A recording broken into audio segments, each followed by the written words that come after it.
Hi, my name is Ksenia. My husband and I bought a school bus about 4 months ago, and we've been slowly converting it into our future home. We're not living in it yet, but we're deep into construction and planning all the final touches. Today I'm sharing exactly how much we've spent on bus conversion so far.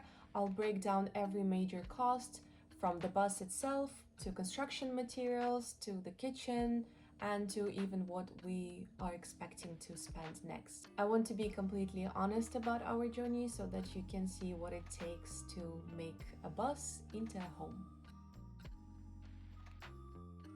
And let's start with the bus itself first, because that was obviously our very first decision and the most expensive one so far. We searched for a while using different platforms. The ones we used the most were tiny house listings, Facebook Marketplace, Van Camper, and Skoolie Living. We reached out to quite a few sellers. Some responded, some didn't, and eventually we secured our purchase through Van Camper. In the end, we had 3 buses we were seriously considering. We visited 2 of them in person and ended up purchasing the one we have now. Unfortunately for us, this bus was the farthest away. It was about 6-hour drive one way, and we made 2 trips. It was definitely time consuming. However, seeing the bus in real life before purchasing it was very important for us. The other 2 buses were cute as well, but they were missing a few key things that we knew we needed. There were several reasons why we chose this bus. One of the biggest ones was that it already had a really solid base. We didn't want to completely redo the interior, and the previous owners had done a fantastic job with the cabinetry. Another major deciding factor was the kitchen. It's spacious and already had a lot of the utilities we wanted, like a fridge with a freezer, big sink, oven, stove, even a microwave, which we actually left with the previous owners because we never used one. We also loved the wardrobe they built. It was really well made. However, we ended up demolishing it later, but it's just part of the process. Mileage and the engine were also important factors for us. When I first saw the mileage, I told my husband that we shouldn't even consider taking this bus. However, after doing some research, we learned that this bus has a legendary Ford diesel engine renowned for its longevity and reliability, and it can run up to 500 or even 600,000 miles if well maintained. Having a shower and a toilet was non-negotiable for us, and of course price played a big role as well. We purchased the bus for $14,000, which we feel is a very good deal for a road-ready bus with this kind of setup. Of course, when we bought this bus, not everything was perfect. We already knew that the water heater was down, and we found out that the rear lights were not working when we were driving at night, so we were ready for additional costs from the very start, and this is something we were okay with. So next one is construction and materials, and this is where most of the money quietly disappears. Because we bought a build-ready bus and demolished only certain parts of it, we were able to reuse the existing materials, which saved us a significant amount of money. Another huge reason why we've been able to keep costs lower is tools. My husband's dad is a mechanic and has a fully equipped workshop, so he has almost all of the tools that we usually need. Of course, sometimes it happens that we're missing something and we need to go to the store and get it, but it doesn't happen too often, so I'm very happy about that. So far we've completed insulation, exterior caulking, attaching the walls and framing, and the main materials we've purchased up to this point include spray foam, about $320, caulking around $90, liquid nails $20, wooden beams for framing roughly $60, wooden wall panels $300, and screws around $30. We've also recently started working on the bathroom, so we've spent around $200 so far in order to get that first phase started. In addition to that, we've also spent around $50 on a bamboo ceiling, $100 on wooden wall planks, about $100 on paint, $10 on vinyl flooring, and roughly $90 on polyfoam for the sofa. Altogether, we've spent around $1,400 on the construction materials so far. We haven't started working on the electrical system yet, but we already know that this is going to be one of the most expensive parts of the entire build. Electrical is something we didn't want to rush and cut corners on, so we're taking our time to make sure we plan it properly. One of the first things we have to deal with is the batteries. The existing batteries in the bus died, so we'll need to replace them, and that alone will cost us around $1,600. Batteries are basically the heart of the electrical system. They store energy that powers the whole bus, from outlets and lights to appliances. In order to actually generate electricity, we're planning to install solar panels on the roof. This setup is going to cost us around $1,500, and solar is very important for us because we want to be as self-sufficient as possible and not rely on being plugged in all the time. To make all of this work together, we'll also need an inverter and charge controller combo, which will cost around $800. This system converts energy stored in the batteries into usable electricity and also helps regulate and protect batteries while they're charging. Now, for internet, we're currently planning on getting Starlink. As much as we don't want to support Musk, we have not found an alternative that offers the same reliability for remote travel. So if you know of any good alternative, please let me know in the comments. For now, we're planning on spending around $350 on getting and setting up internet. I'm sure there will be a few smaller electrical related expenses as well, but for the major components that I just mentioned, we are estimating a total of $4,250 for the electrical system. As I mentioned earlier, kitchen was one of the main reasons why we chose this bus. Having a functional kitchen was non-negotiable for me, especially for somebody who is a nutritionist and prioritizes cooking.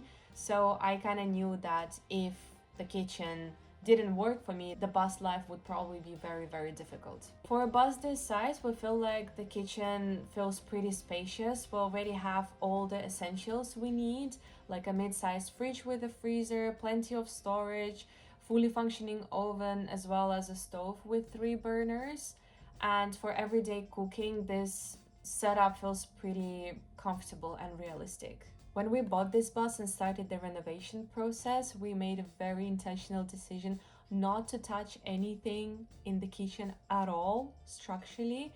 The only thing we agreed to change was the color, because the original blue color they had before wasn't really matching with the overall look I had in mind, so painting was really the only update we wanted to do here. The previous owners designed the kitchen really well, and because of that it saved us a significant amount of money. We didn't need to replace cabinets, plumbing or appliances, and that alone made a huge difference in our overall budget. Another thing I really appreciate about the kitchen we have right now is that it allows me to cook the way I'm used to cooking. I want to keep making fresh food by using fresh ingredients, and it feels like this kitchen is definitely gonna make it possible. Because of all of that, we've spent about $0 on kitchen related upgrades and changes, and honestly, it's been one of the biggest budget wins in our entire build so far. When people talk about bus conversions, unexpected costs usually sound scary, so I want to be really honest here. So far, we haven't had major surprise expenses, but there were a few things that we didn't fully expect. One of the first unexpected costs was the batteries. They died on us pretty early on, so we now need to replace them. We kind of knew that batteries would eventually need to be replaced, however, not quite that soon. So this is definitely an expense we hadn't planned for right away. Another unexpected issue was damage to the front right window. A tree branch fell and cracked the glass, so now we need to replace it. To be honest, it wasn't that unexpected. It actually happened before we purchased the bus while the previous owners were selling it.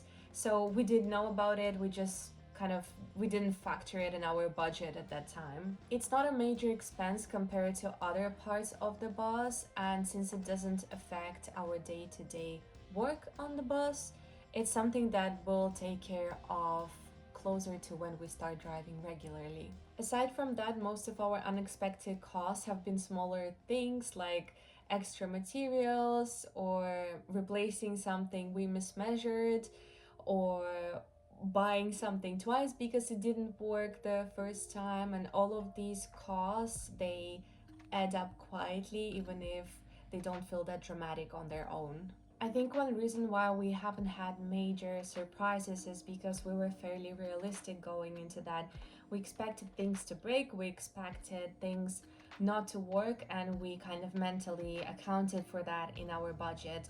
And a big part of that was planning. We planned a lot before we ever started working on it. If you're planning a bus conversion, I would definitely recommend having a buffer in your budget. Even if you plan everything carefully, there is always something that will come up, and it's just a lot less stressful when you're prepared for it. Now, looking back, there aren't a lot of things we regret, but there are definitely a couple of things we would do differently if we were to start the build again. One of the main ones is the bedroom walls. The previous owners didn't insulate that area very well, so when we started hanging out more often in the bus, we kind of realized that it's not ideal long term. In addition to that, it's not the walls that they used, it's not really my style, so I wasn't very happy about that. What's funny is that my husband actually suggested redoing the bedroom walls while we were demolishing parts of the bus, but at that time I didn't want to slow things down and lose the momentum. Plus, it wasn't in the initial plan, so I pushed to move forward instead. And yes, he was right. We needed to do it back then, but it is what it is. Okay? I think that's the biggest regret we have so far. I definitely learned my lesson to prioritize quality over fast results, that's for sure. Even though we've already spent a lot on the bus, there are still some things we haven't tackled yet, and these are the costs we are expecting as we move forward. First up is the bathroom. We do have the toilet, however, that's the only thing we have in the bathroom so far. There is still a lot we need to do. We need to put the walls up, we need to buy floors, we need to install the sink, the shower head, basically everything, to be honest. So I did mention before that we've already spent $200 on the bathroom, so I'm not gonna include it here. However, what I am going to include is a steam generator, which costs around $200, as well as a little detail we need to fix the water heater, and it costs around $25. Another big item is the chimney, and it will cost us around $600. We are also planning on painting or repainting some of the areas in the bus, and I would say in total paint would cost us around $200. We're adding a backup camera for the safety on the roads, and it will cost us around $300. And of course, we also need outlets and lights throughout the bus. Finally, there is the interior design touches, things like cushions, curtains, carpets, and other final touches will very much depend on how we want the final space to fill. So this is a flexible part of the budget.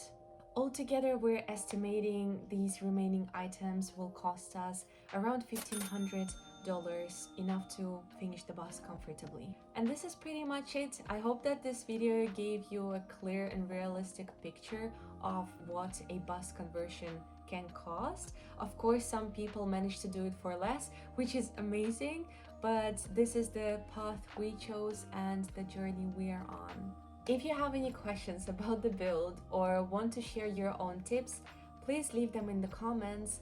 And if you want to follow along as we finish the bus and eventually move in, feel free to subscribe. Thank you so much for being here and for supporting our journey. It really means a lot to us.